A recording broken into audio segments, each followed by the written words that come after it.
आपके बीच जिसका आप इंतजार कर रहे थे, आपका बेटा, आपका भाई प्रशांत किशोर, जो पिछले 2 साल से बिहार के गांव-गांव जाकर बिहार की बदहाली को देख रहे थे, आपकी समस्या को सुन रहे थे और जाकर बिहार में पलायन कब बंद होगा, बेरोजगारी कैसे खत्म होगी, सब लोग डरा देंगे भैया इधर।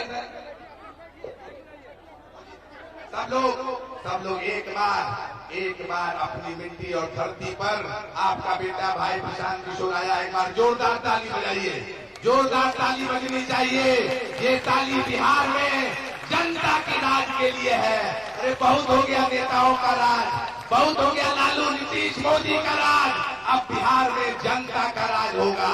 तो अगर बिहार में जनता का राज चाहिए, बिहार में जन सुराज चाहिए, तो अपने भाई अपने बेटे के लिए जोरदार ताली बजाइए, जोरदार ताली बजाइए। ये ताली बिहार में बदलाव की ताली है, ये बिहार में नई आगाज की ताली है, ये बिहार में जन सुराज की ताली है। ताली बंद नहीं होनी चाहिए, जोरदार ताली बजाइए अपने लिए और अपने बेटे प्रशांत किशोर के लिए। अरे ताली तो बजाइए चाची, ताली में कोताही मत कीजिए, ताली बजाइए। पिछले 2 साल से पैदल चल रहे हैं ताकि हमारे और आपके बच्चे मजदूर नहीं बने। देख लीजिए उस शख्स को, ये शख्स का नाम है प्रशांत किशोर, जो 2 साल से पैदल चलकर बिहार को गरीबी से निकालने का रास्ता बता रहे हैं। बिहार में बच्चे मजदूर नहीं बने, उसका रास्ता निकाल रहे हैं। अब आपके बीच आ गए हैं प्रशांत जी, अब आपके बीच प्रशांत किशोर आ गए हैं। एक बार अपने बेरमपुर की धरती के लिए सब लोग जोरदार नारा लगाइए, जय बिहार। सबको लगाना है, जिसको नेता का राज से तंग आ गए हैं, जिसको भी जनता का राज चाहिए, अब नेता का राज नहीं, लालू नीतीश मोदी का नहीं, सबको लगाना है। देखना है किसको जनता का राज चाहिए। बोलिए जय बिहार, एक बार और तेज पूरी बुद्धि बांध के बोलिए जय बिहार। अब आपके बीच जिसका आप इंतजार कर रहे थे, जो आपको भाषण नहीं देंगे, बताएंगे कि बिहार में गरीबी से कैसे निकला जाए। जून जुलाई अगस्त सितंबर 3 महीने बचे हैं बिहार के बदहाली के। बिहार में जनता का राज कैसे होगा वो बताने के लिए आपके बीच में आ गए हैं। अब एक बार इनके स्वागत में, और आप यहाँ पर इतने देर से बैठे हैं, एक बार जोरदार ताली बजाइए, जोरदार ताली बजाइए अपने लिए और आपके बेटे प्रशांत किशोर के लिए। नमस्कार। अरे इतना इधर धक्का का है कि इधर आ जाइए, इधर आ जाइए, धूप में काहे खड़ा है? बैठ जाए के बाद कुर्सी पर बैठे के बाद आराम से कुर्सी पर बैठ जाएंगे, आराम से बैठिए। हमारे नाम है प्रशांत किशोर, हम नेता ना है। रोबा सब बैठल बनी जाए 1-1.5 घंटा से, सब आदमी सोचता कि अभी नेताजी आई हैं तो बताइए कि भैया हमारा पार्टी के वोट दो जा, तो हम आई तो अब क्या है सड़क बनवा दे, जीवन नरक भइल बा। ये सोचता नहीं कि आदमी आई हम नेताजी तो कहियन की तरह के नौकरी दे दे, तार सड़क बनवा दे, फैक्ट्री चालू करा दे, तो जान ली कि हम नेता ना है, हम वोट ना मांगी, हम वोट मांगते ही नहीं।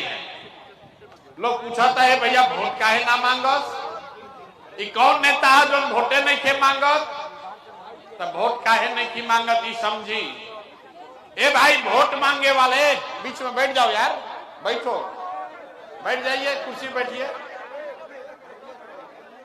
वोट मांगे वाला तो हर 1-2 वर्ष पर रहुआ यहाँ कोई ना कोई आवते बा, जे आई है कहलस कि हमरा के वोट दे दो, हमारा पार्टी के वोट दे दो, अब की हाली आई तो तहार सब काम कर दे। ये सुन के आदमी जीवन भर से वोट दे ले जाता। पहले 40-45 वर्ष तक हमने के कांग्रेस के जितैनी जा, फिर 15 बरस गरीब के बेटा लालू जी के राजा बनैनी जा, अभी 20 वर्ष से नीतीश बाबू कुर्सी पर बैठल बा। दिल्ली में हमने के मोदी जी के भी जिता के बैठा के देख लेनी जा। राव लैकन के, बिहार के लैकन के जिंदगी ना सुधर, तब आई बनन कोनो प्रशांत किशोर। रउआ हमार बात सुनब, हमरा पर भरोसा करके हमरा के वोट दे, तो एकर का गारंटी बाकी जीतला के बाद हम धोखा ना कर। ए भैया वोटवा से पहले तो सब बढ़िया बतियावेला, वोट के बाद आपका गला काटता है। यही से हम वोट मांगबे ना करी। तो काहे खातिर मेहनत करता नहीं, सभा बोलैले बानी। अभी 15 मिनट में आपको एक रास्ता बताएंगे, गरीबी से निकलने का रास्ता। अगर वो रास्ता रउआ सीख ली ही तो ओकरा बाद जेकरा के मन होके ओकरा के वोट दी ही। लेकिन अगर जो रास्ता बताई वैसे वोट दे तो और कुछ हो या ना हो, रउआ लइकन के या पढ़ाई या रोजगार बढ़िया निश्चित तौर पर मिल जाएगा। तो जेकरा जेकरा ये रास्ता सीखे के बाद, जेकरा जेकरा रास्ता भैया सीखे के होके, अब भाषण ना हो, भाषण बंद। अब 15 मिनट आपस में बात नहीं करे के। 15 मिनट में हम रवा से 3 गो सवाल पूछो। आपको खाली बोलना है हाँ चाहे ना। हमरा बात पर भरोसा मत करी जा।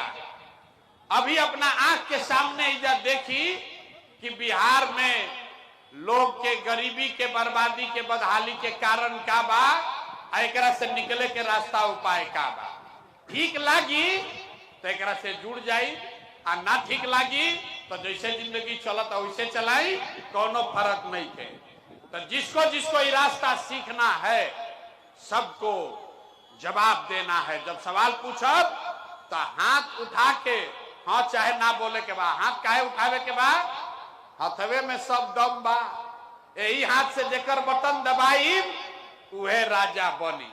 ऐसे जवाब देवे के बाद हाथ उठा के। कोई कतनो बड़ा नेता होके, सबसे बड़ा ताकत आपके हाथ में है। जिसका बटन दबाइएगा वही राजा बन जाएगा। तब यह रास्ता हमने के सीखे के बाद सब आदमी तनी सोच के बताई जा। आपके गांव पंचायत में नाली गली बने चाहे मत बने, स्कूल अस्पताल हो तब हो, और कुछ हो या न हो, आप सभी के बच्चों के लिए बढ़िया रोजगार और पढ़ाई के व्यवस्था होके के चाहिए कि ना होके के चाहिए? हाथ उठा के बोले के बाद, हाथ उठा के बोले के बाद, जौना हाथ से वोट दिया ला वह हाथ उठा के बोले के बाद होके के चाहिए कि ना होके के चाहिए? देखी भाई, ये जाके जनता देखी, अपना आंख के सामने देखी सब चीज। ये जाके जनता कितना समझदार बा। सब लोग जे पढ़ल बा उ हो और जे अनपढ़ बा उ हो, रउआ चाहे अगड़ा जाति के बानी की पिछड़ा जाति के, हिंदू है या मुसलमान, महिला है या पुरुष, युवा है या बुजुर्ग, सब लोग कहा कि न भैया पढ़ाई या रोजगार तो हो कहीं के चाहिए। अतना बुद्धि तो सबके बा। सबके मालूम बा कि अगर आपके बच्चे को पढ़ाई या रोजगार हो जाए तो कोई मुखिया बने, कोई विधायक बने, लालू बनस, नीतीश बनस, मोदी बने, प्रशांत किशोर बने, अगर आपके लिए, आपके बच्चों के लिए पढ़ाई रोजगार हो जाए तो आपका जीवन सुधर जाएगा। ये बात रउआ पहले से पता बा। अब हम रउआ के दिखावो तनी राउरी गरीबी दुर्दशा के कारण का बा। सब आदमी एक बार अपना अपना बच्चन के जरा चेहरा याद कर ली, अपना अपना लइकन के चेहरा याद कर ली जा, और अपने बच्चों के नाम पर ईमानदारी से सोच कर बताइए, आप में से किसने जीवन में एक बार भी अपने बच्चों के पढ़ाई रोजगार के लिए वोट दिया है? देखिए कैसे चुप, यही से कहला बात नहीं क्या करे के। देखिए चुप, कितना जोर से कहनी है, ए भैया पढ़ाई या रोजगार होके के चाहिए। अरे भाई, रउआ नेता के गरियावत तनी, मुखिया के, लालू के, नीतीश के, आपने तो अपने बच्चों के पढ़ाई रोजगार के लिए आज तक वोटे नहीं दिया। अब आदमी कहता ए भैया ये तो गजब बात बा, लेकिन हमनी से तो कोई पढ़ाई रोजगार खातिर वोट मांगे अबे ना कोई। एकर का गारंटी बा कि पढ़ाई रोजगार खातिर वोट दिहल जाई तो मिल जाई? बिहार में तो सब नेता चोरे ठग बा। इसका एकदम गारंटी है, हमसे लिख कर लीजिए। वोट जिसको मन है उसको दीजिए, आपके बच्चों को पढ़ाई रोजगार मिलेगा ही मिलेगा। कैसे मिली? अभी जादू देखी 2 मिनट में, अपना आंख के सामने जादू देखिए कि वोट चाहे लालू को दीजिए चाहे नीतीश को, आपके बच्चे को पढ़ाई रोजगार मिलवे करेगा। जकरा जकरा विश्वास नहीं के हो तो दूसरा सवाल के जवाब दी ही। सब आदमी सोच के बताई, आज तक हमनी के जकरा के वोट देनी जा, उन नेताओं ने आपका और आपके बच्चों का काम किया है कि नहीं किया है? हाथ उठा के बोले के बाद, हाथ उठा के जोर से बोलना है, नेताओं ने आपका काम किया है कि नहीं किया है? किया है कि नहीं किया है? ए भाई कौनिया हाथ उठावे के बाद हाथ उठाइए और बोलिए किया है कि नहीं किया है? नहीं किया है। पलटिया अब पलटे के नहीं थे, वीडियो में देखे रिकॉर्ड होता सब जरूर कहनी। ए भैया आज तक जकरा के वोट देनी जा, हमनी के तो कोई काम में ना कैल, अब पीछे नहीं के हटे, अब जादू देखी। हम गिनवावे शुरू करता नहीं, सही बात बोलो तो जोर से हाँ बोले के बाद, गलत बोलो तो ना बोल दे, बात खत्म हो, जादू दिखी। सब आदमी सोच के बताई। आपके गांव पंचायत में और कुछ हो चाहे ना हो, 5 किलो अनाज के नाम पर बहुत आदमी मोदी जी के भाजपा के वोट देल। तब बिहार में चाहे जितना चोरी भ्रष्टाचार बा, 1 किलो चोरी करके 4 किलो अनाज एजा के लोग के मिलता कि नहीं के मिलो? अथवा उठा के बोले के बाद अभी तीसरा नेत्र खुली, जोर से बताएं 4 किलो अनाज मिलता कि नहीं के मिला? आपने हमने वोट दिया हिंदू मुसलमान बन के। सब हिंदू लोग कहल कि भैया हमनी के दशा कुछो होके है, गांव में सड़क बनो चाहे मत बनो, पहले हमनी के अयोध्या में राम जी के मंदिर बने के चाहिए। तो ए भाई रउआ गांव में नाली गली सड़क ना बनल, आपके यहाँ स्कूल अस्पताल नहीं हुआ, आपको इंदिरा आवास नहीं मिला, लेकिन रउआ वोट से अयोध्या में राम जी के मंदिर बनल बा कि नहीं के बनल? मंदिर बना है कि नहीं बना है? तो 2 बार हिलाने पर काहे बोलते हैं? मंदिर बना है कि नहीं बना है? आपने हमने कई लोगों ने वोट दिया नीतीश कुमार को, कहा ना हम मोदी के ना दे, हम तो नीतीश के वोट दे। नीतीश के राज में हमने के बिजली पानी सड़क मिलल बा। तो नीतीश के बिहार में यही भ्रष्टाचार वाला राज में बिजली के बिल 1000 आए चाहे 2000, घरे घरे बिजली आई बा कि नहीं के आई? बिजली आया है कि नहीं आया है? आपने हमने वोट दिया जाति के नाम पर। बिहार में आदमी कहेला कि जी ही चाहे मर जाए, अपना जाते वाला के वोट दे। तो आपके जात के नेता ने आपके बच्चों के पढ़ाई रोजगार का बात नहीं किया, लेकिन जाति का बात और जाति का गिनती जनगणना कराया है कि नहीं कराया है? जोर से बोलिए, जाति के जनगणना भइल बा कि नहीं के भाई? काहे नहीं बोल रहे हो भाई? जाति का जनगणना हुआ है कि नहीं हुआ है? आपने हमने वोट दिया सिलेंडर के लालच में मोदी जी को। सब लोग कहल कि अब सिलेंडरे पर खाना बनावल जाए, तो सिलेंडर के दाम 1000 हो कि 1200, घरे घरे सिलेंडर बटल बा कि नहीं के बटल? आपने हमने वोट दिया मोदी जी का भाषण सुन के कि मोदी जी गुजरात में बड़ा विकास कैले बाड़न। तो ए भैया मोदी गुजरात में तो विकास करत अड़, पूरा देश का पैसा ले जाके गुजरात के गांव गांव में मोदी फैक्ट्री लगा रहे हैं। और आपके हमारे बच्चे बिहार में बड़हरा से, संदेश से, सहार से, आरा से, भोजपुर, रोहतास से आपके हमारे बच्चे गुजरात में जाकर नौकरी मजदूरी कर रहे हैं कि नहीं कर रहे हैं? तो कौना बात पर वोट दिया जो ना मिलल?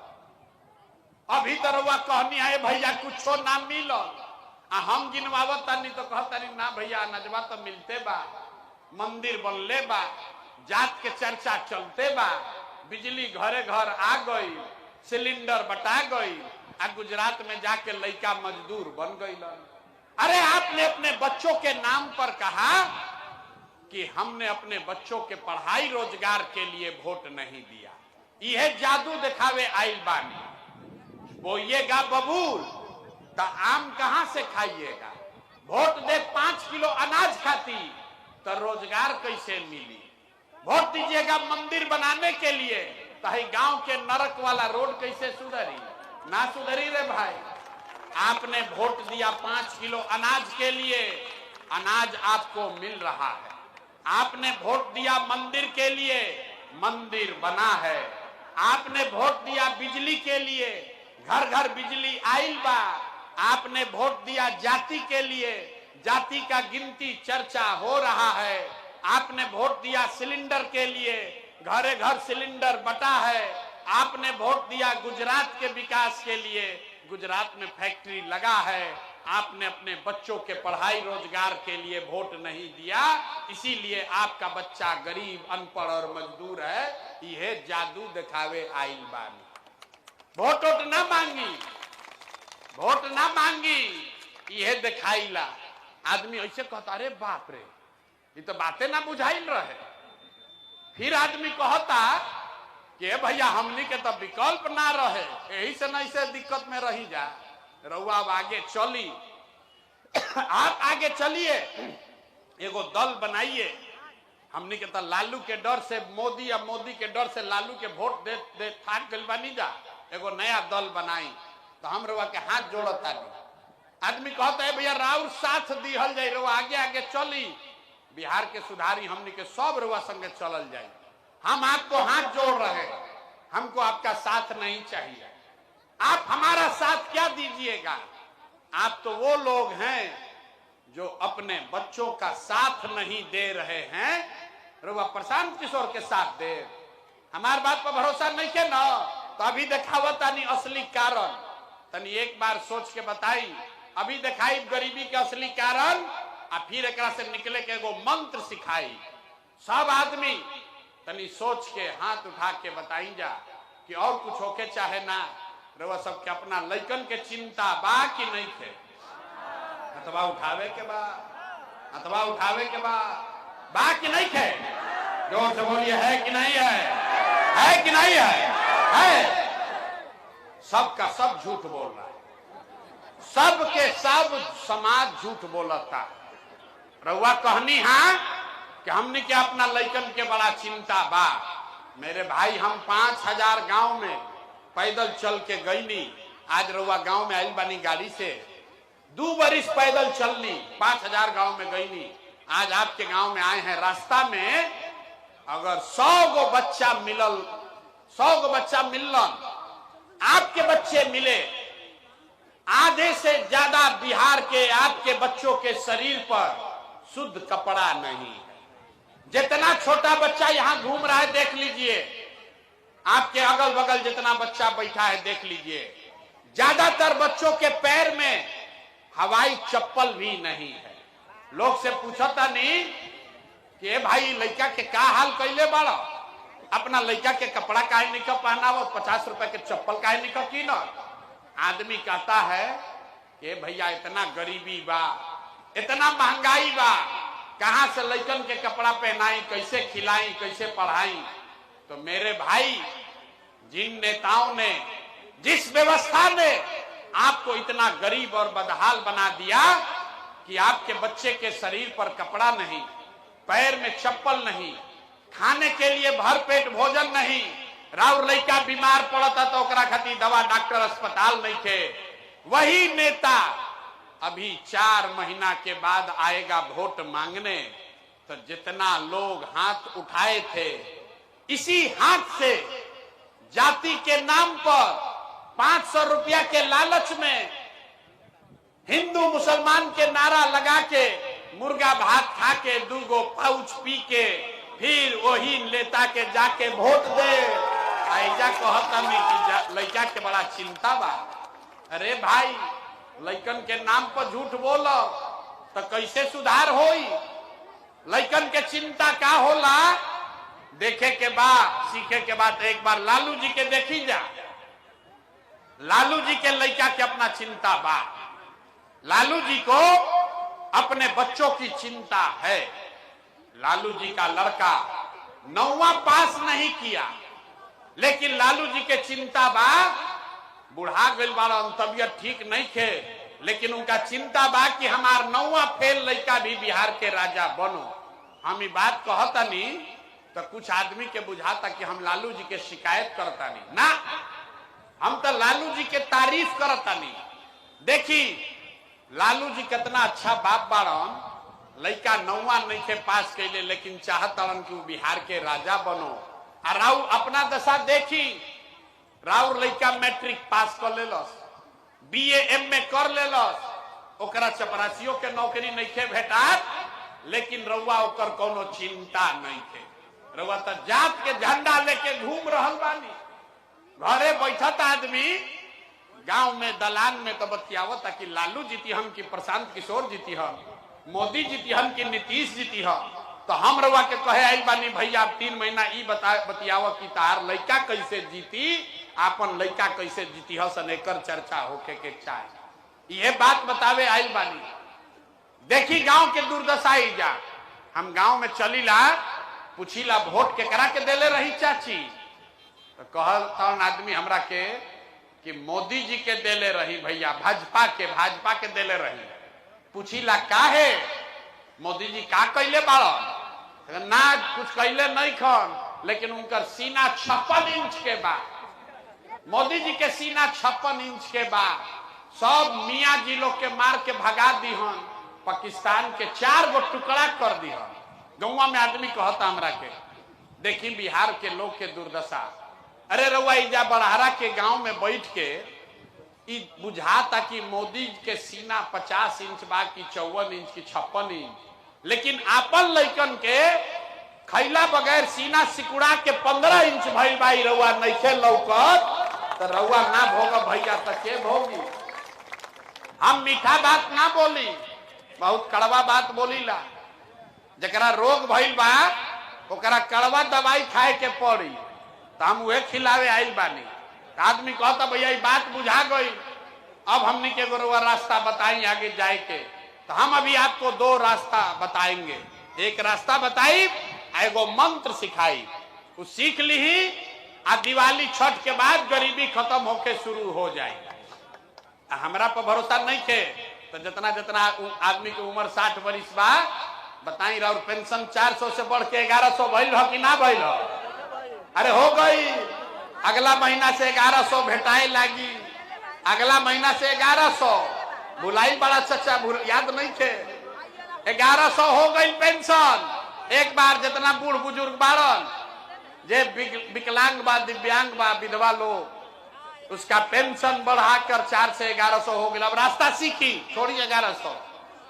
एक बार संकल्प लेवे के बाद, जिन नेताओं ने बिहार को लूटा है, जिन नेताओं ने आपके बच्चों का ये दुर्दशा किया है, जिन नेताओं ने आपके पेट पर लात मारा है, बिहार के बच्चों को अनपढ़ मजदूर बनाया है, वो नेता चाहे आपके जाति का हो या धर्म का, गांव का हो या दल का, उसको वोट नहीं देना है। तो सब आदमी के हथवा उठा के संकल्प लेवे के बाद, देखा हाथ नहीं क्या उठत आदमी को, अभी ना सुधरिए नहीं जाके आदमी, हाथ उठाकर बोलिए, जिन नेताओं ने बिहार को लूटा है उसको वोट देना है कि नहीं देना है? जोर से बोलिए, देवे के बाद कि नहीं देवे के? जो जिन नेताओं ने बिहार को लूटा है उसको वोट देना है कि नहीं देना है? आपके जाति का होगा तो दीजिएगा कि नहीं दीजिएगा? जोर से बोलिए, जाति का होगा तो दीजिएगा कि नहीं दीजिएगा? आप हिंदू मुसलमान करियन तो देव कि ना दे, और 2000 रुपया दिहन तो देव कि ना दे? जोर से बोली, 2000 रुपया देगा तो दोगे कि नहीं दोगे? नहीं दीजिएगा? 2000 रुपया देगा तो नहीं दीजिएगा? अरे भाई रास्ता पूरा सीखिए। 2000 रुपया दिहन, 1000 रुपया दिहन तो पैसवा लेने के बाद सीख ली पूरा रास्ता ठीक से, तबे गरीबी खत्म होई। अगर आकर 1000 रुपया, 500, 2000 रुपया देगा तो पैसा लेना है। काहे लेना है ये समझिए। राउर पैसा कोई ले बा, उ ला के लौटाई तो हमने के ना लिहल जाई ना। तो रउआ बताई कि 5 बरिस राशन कार्ड बनावे में 3000 रुपया आपसे घूस लिया है कि नहीं लिया? जोर से बोले के बाद, राशन कार्ड में घूस लिया है कि नहीं लिया है? जाति प्रमाण पत्र बनाने में पैसा लिया है कि नहीं लिया है? थाना में जाता नहीं तो घूस लागता कि नहीं के लागो? जमीन के दाखिल खारिज करने में पैसा लग रहा है कि नहीं लग रहा है? बिजली का गलत बिल आ रहा है कि नहीं आ रहा है? अरे भाई, गांव में घरे घर शराब 100 रुपया के शराबवा 300 में बेचाता कि नहीं के बेचा? सब महिला लोग बोलिए, गांव में शराब बिक रहा है कि नहीं बिक रहा है?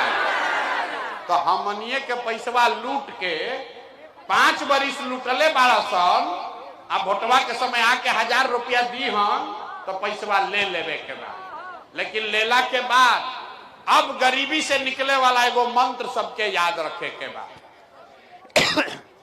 एक मंत्र, एक संकल्प। इस बार जब वोट देने जाइए, जेकरा के बुझाए ओकरा के वोट दी, लेकिन जब वोट देवे जाई तो एक संकल्प ली, इस बार जीवन में एक बार वोट जब दीजिएगा तो वोट किसी नेता के लिए नहीं, दल के लिए नहीं, जात के लिए नहीं, हिंदू मुसलमान के लिए नहीं, 5 किलो अनाज के लिए नहीं, नाली गली के लिए नहीं, 1000 रुपया 400 रुपया पेंशन के लिए नहीं, मंदिर मस्जिद के लिए नहीं, लालू नीतीश मोदी प्रशांत किशोर के लिए नहीं, एक बार वोट अपने अपने बच्चों के लिए देना है, अपने बच्चों के पढ़ाई और रोजगार के लिए देना है।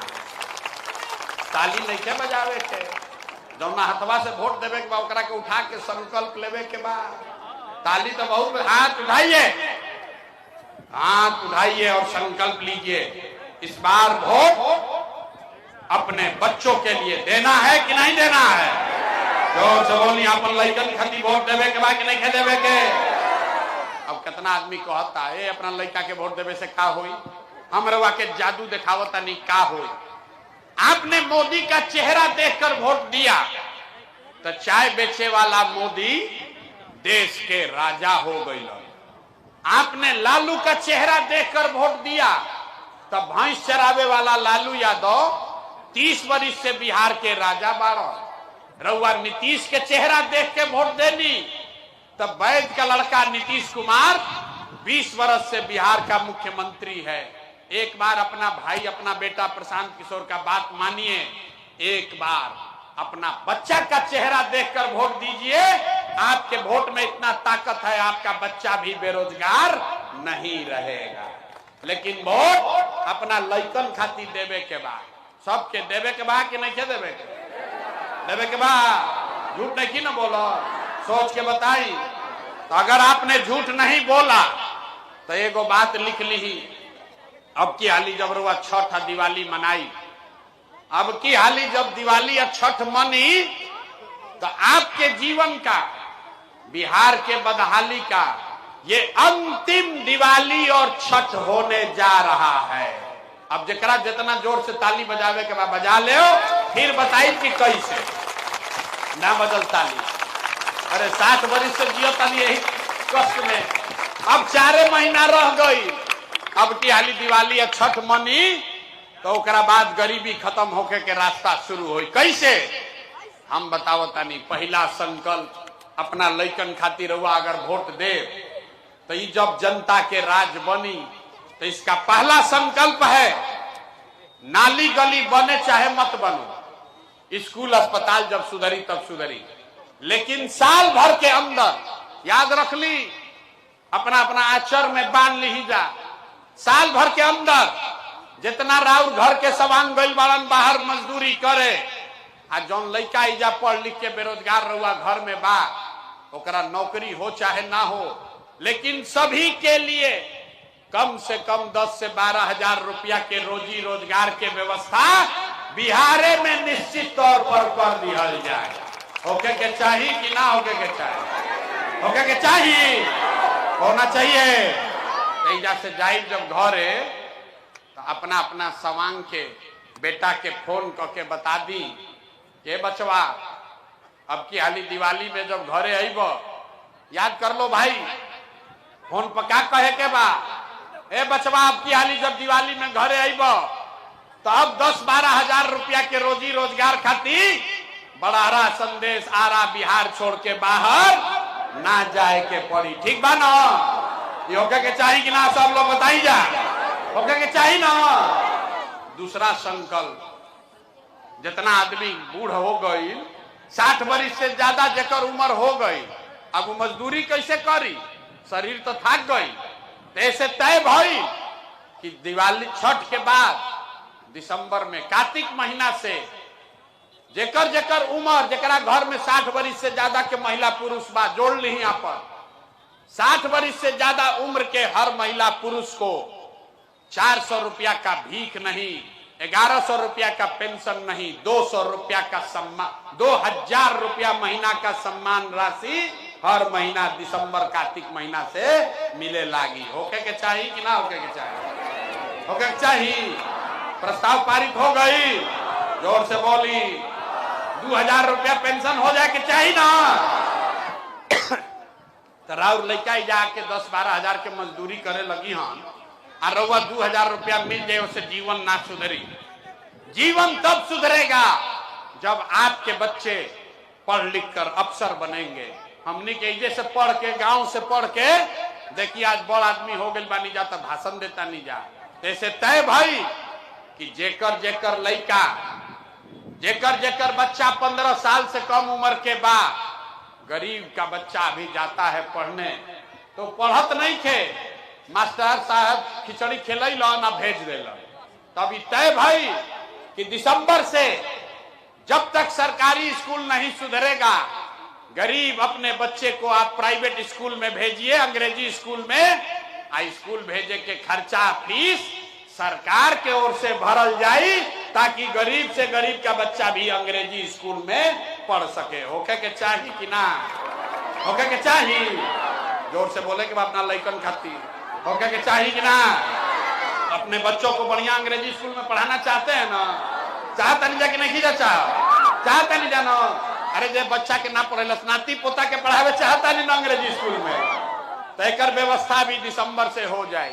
अब सोच के बताई कि 5 किलो अनाज खातिर वोट देवे के बाद कि अपना बच्चन के रोजगार खातिर वोट देवे के बाद? 5 किलो अनाज चाहिए कि रोजगार चाहिए? बोलने के बाद सबके 5 किलो अनाज चाहिए कि रोजगार चाहिए? आवाज ना, 5 किलो अनाज चाहिए कि रोजगार चाहिए? अंग्रेजी वाला बढ़िया पढ़ाई चाहिए कि अपना जात के नेता लोग चाहिए? जात चाहिए कि पढ़ाई चाहिए? जात चाहिए कि पढ़ाई चाहिए? पढ़ाई चाहिए कि जात चाहिए? लालू नीतीश मोदी के राज चाहिए कि जनता के राज चाहिए? ना, जकरा लालू चाहिए लालू बोलो, ए भाई जकरा मोदी चाहिए मोदी बोलो। झूठ बोलिएगा फिर पकड़ा जाइएगा। सोच कर बोलिए, लालू नीतीश मोदी का राज की जनता का राज? हाथ उठाइए और बोलिए, लालू नीतीश मोदी का राज की जनता का राज? आवाज नहीं आया। नेता सब इतना खून चूस ले वाला सन की मुंह से आवाजों नहीं निकला। जोर से बोलिए, लालू नीतीश मोदी का राज की जनता का राज? तो जनता का राज चाहिए तो इसका मंत्र क्या है? इस बार वोट लाल जात के लिए नहीं, धर्म के लिए नहीं, नेता के लिए नहीं, बेटा के लिए देना है, अपने अपने बच्चों के लिए देना है। देवे के बाद ना, झूठ नहीं ना बोले हैं? तो झूठ नहीं बोले हैं तो नीतीश कुमार रही हम कि जई हम? सबके बोले के बाद, नीतीश के रखे के बाद कि हटावे के बाद? हथवा उठा के बोले के बाद। नीतीश को रखना है कि हटाना है? ना, रखे के बाद कि हटावे के बाद? जोर से बोलिए, नीतीश को रखना है कि हटाना है? प्रस्ताव पारित कीजिए, नीतीश को रखना है कि हटाना है? आवाज नहीं आया। नीतीश को रखना है कि हटाना है? नीतीश को रखना है कि हटाना है?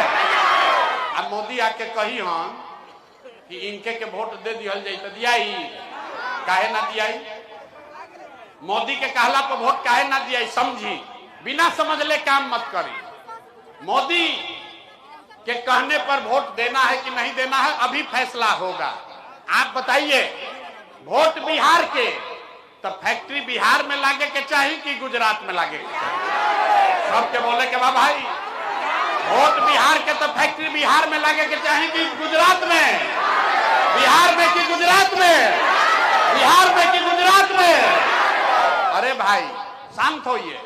अब जितना आदमी मोदी के वोट देले बा सब लोग सोच के बताइए 15 वर्ष में मोदी फैक्ट्री कहां लगाए, बिहार में कि गुजरात में? मोदी फैक्ट्री कहां लगाए? मोदी फैक्ट्री कहां लगाइले बाड़ो? मोदी फैक्ट्री कहां लगाए?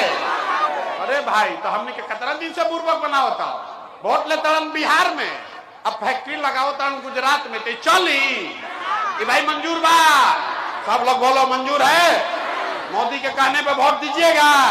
नहीं ना दीजिएगा? हाथ उठा कर बताइए, मोदी कहने वोट दीजिएगा भाई? दीजिएगा? तो मोदी काला पन्ना जब तक नीतीश कुमार तो गई लो रहियन की जई है। ए भाई जोर से बोलो, नीतीश रहियन की जई है। ए नीतीश रहियन की जई है, जोर से बोलिए, नीतीश रहियन की जई है, रहियन की जई है। तो कोई के लालू के ललटेन चाहिए, नीतीश गईलन तो बच गईलन लालू, तो लालू के ललटेन चाहिए। ए भाई अपहरण ना अपराध फिर से चाहिए, कोई के चाहिए रंगदारी अब गुंडागर्दी। ए जोर से बोलो भाई, लालू का ललटेन चाहिए, लालू का ललटेन चाहिए, गुंडागर्दी अपहरण चाहिए ना चाहिए। तो लालू नीतीश मोदी तीनों गईलन तो के बचल? के बचल? के बचल? अरे के बचल? अरे आप अपने लिए बोलिए, कौन बचा? कौन बचा? जोर से बोलिए, कौन बचा? कौन बचा? अब बच गई बिहार की जनता। लालू नीतीश मोदी तीनों का राज खत्म, बिहार में जनता का राज कायम होना चाहिए। होके के चाहिए कि ना होके के चाहिए? होके के चाहिए, जनता का राज होना चाहिए। तो फिर जोर से बोलिए, लालू नीतीश मोदी तीनों गईलन तो के बचल? कौन बचा? कौन बचा? कौन बचा? अब इस बार लालू नीतीश मोदी का नहीं, इस बार बिहार के लोगों का बारी है, आपके बच्चों का बारी है। होके के चाहिए कि ना? होके के चाहिए ना? होके के चाहिए ना? तरुआ से वोट मांगबे ना कैनी, पैसा चंदा लेनी ना। लोग कहता है भाई ये अपना खातिर क्या चाहता? बहुत आदमी के बुझाता कि आई बालानी बिहार में मुख्यमंत्री बने, तो हम रवा के बतावता नहीं, हम इतना छोटा सपना लेके पैदा नहीं की भाई, हम वोट वोट ना मांगी, मंत्री एमएलए बने नहीं की आई, इस संकल्प लेके आई बनी, ये सपना लेकर आए हैं कि अपने जीवन काल में एक ऐसा भी दिन देखे, एक ऐसा बिहार देखे जहां हरियाणा पंजाब से, महाराष्ट्र गुजरात से लोग आकर बिहार में नौकरी मजदूरी करे, तब मानेंगे कि बिहार में विकास हुआ। होके के चाहिए, होके के चाहिए। ए खाली ऐसा हाथ करते नहीं, हाथ उठा के बोलिए होना चाहिए कि नहीं होना चाहिए। तो वोट रवा देनी ना, वोट रवा से मांगनी ना, पैसा चंदा लेवे के नहीं थे, लेकिन रवा से मांगे अलबानी राउर आशीर्वाद। अगर रवा बात हमार ठीक बुझाई, अगर आपको लगता है कि जौन प्रयास हम करता नहीं ठीक प्रयास बा, तो और कुछ ना, एक बार हाथ उठा के आशीर्वाद दी और बताई कि प्रयास होके के चाहिए कि ना होके के चाहिए। प्रयास होना चाहिए कि नहीं होना चाहिए? बिहार में बदलाव होना चाहिए कि नहीं होना चाहिए? बिहार में जनता का राज कायम होना चाहिए कि नहीं होना चाहिए? ए जोर से बोलिए, बिहार में जनता का राज कायम होना चाहिए कि नहीं होना चाहिए? जन सुराज होना चाहिए कि नहीं होना चाहिए? बदलाव होना चाहिए, जन सुराज होना चाहिए। तो एक बार जोर से नारा लगाइए, जय बिहार। अपने जोर बाहर बिहार के कह के, बिहारी कह के गरियावत आदमी, ऐजा हमने के जय बिहार। ऐ पूरा जोर से बोलिए, जय बिहार, जय बिहार। अब भरोसा रखी, 3 महीना और 3 महीना के बाद बिहार में ये आपकी बदहाली गरीबी खत्म होने वाली है, बिहार में जनता का राज कायम होने वाला है। सब लोग तैयार बानो? तैयार बानो? अब फिर हम दोबारा इधर ना आई, अब रउआ जिम्मा ले ली, घरे घर सबके जाके सिखाई। जौन बात हम बतावत तनी, एक के आदमी हमारा बेटा के तिलक ना न हो, ये हमार लड़ाई नहीं के, ये बिहार के हर बच्चे का लड़ाई है, हर गरीब का लड़ाई है। आप जाइए और अपना गांव में, अपना पड़ोस में, अपना गोतिया के, भाई के, दोस्त के, सब के बतावे के बाद कि अब की हाली अपना अपना बच्चन खातिर वोट देवे के बाद जे ना दिहन उनका के झाड़ू लेके दौड़ा के मारल जाए। ठीक बा ना? जे आपके आली धोखा करी उनका के दौड़ा के मारल जाए। गांव में होके चाहिए ना, अपनी दम दिखाई बोली जय बिहार, जय बिहार। जाई घरे आराम करी, 4 महीना में बिहार का किस्मत बदलने वाला है। आपके बच्चों की